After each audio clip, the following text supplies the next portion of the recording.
You want to leave the legacy to just hard work works. You want to empty the bucket every day. I mean, you don't want to leave nothing back. Give it everything you got, try as hard as you can, bring somebody along with you.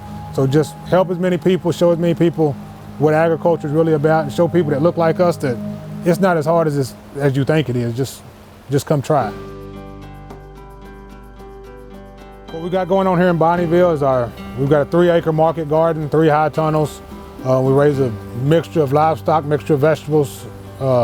Vegetables, anything from collard greens to tomatoes to cucumbers, squash, purple oil peas, green beans. Livestock, we raise rabbits, chickens, beef cows, stockers, feeder pigs, sows, hog to finish.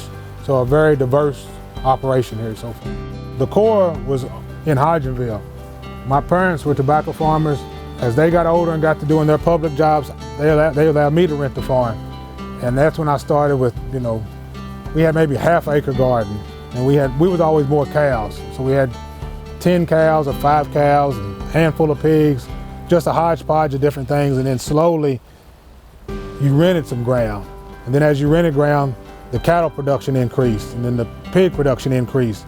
The passion is beef cattle, but as things have progressed, we're known more for our vegetables because that's something that's not done by typical farmers now are doing more row cropping. And so this is something that not a lot of farmers are in the market gardening. As time progresses, that's probably something that we're getting known for more.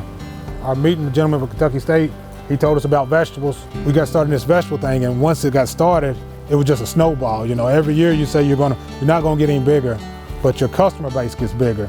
So then once we moved here, the vegetable thing just slowly got a little bigger, a little bigger, and a little bigger, and before you know it, we got 3 or 4 acres of vegetables, 2 or 3 H2A workers, and an 18-week market garden, basically. With Kentucky State, we've dealt with Steve Skelton on the chicken, rabbits. He's come on the farm and helped show us how to lay out different projects. We've dealt with Joni on the grant program 2 different times. We got our first high tunnel through NRCS, and I think it was 2014, maybe 2013. And then we've added another. This one was through NRCS, and then the third one was through a grant through Black Soil. Long term, when we started, you took everything to the stockyards. Now we don't take anything to the stockyards. Everything we sell at the auction is because it's an overflow. Our market, everything that we market, the way we pay our bills, is direct market to consumer. That's where we've changed the most. The thing we've seen the most is I went from being the youngest minority farmer in the group where all my mentors and all my peers were 30 years old. Now we're seeing people that look like me come back to the farm, people with having an interest.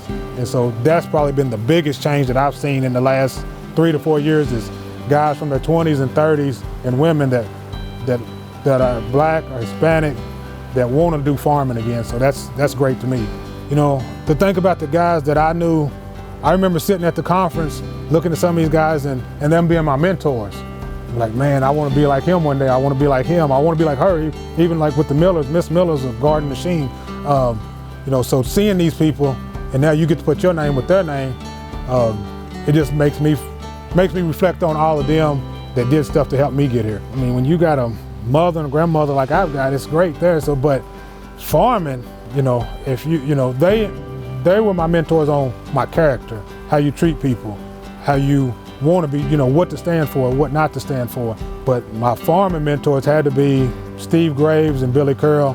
When we started our meat business, it was kind of on a humbug, and I remember calling Steve Graves at the time, telling him what I was going to do, and he owned the butcher shop at the time. He was like, well, what do you want me to do? He said, you can butcher them, pay me later. I said, well, I don't have any freezers. Well, he said, I got some old freezers behind the building, so we were duct taping cords to these freezers, trying to get started, and he was right there beside me the whole time. And so, I mean, just stuff like that these guys had done for me. You hope that you can do half as much for other people as those 2 in particular did for me. Don't quit. Don't ever quit.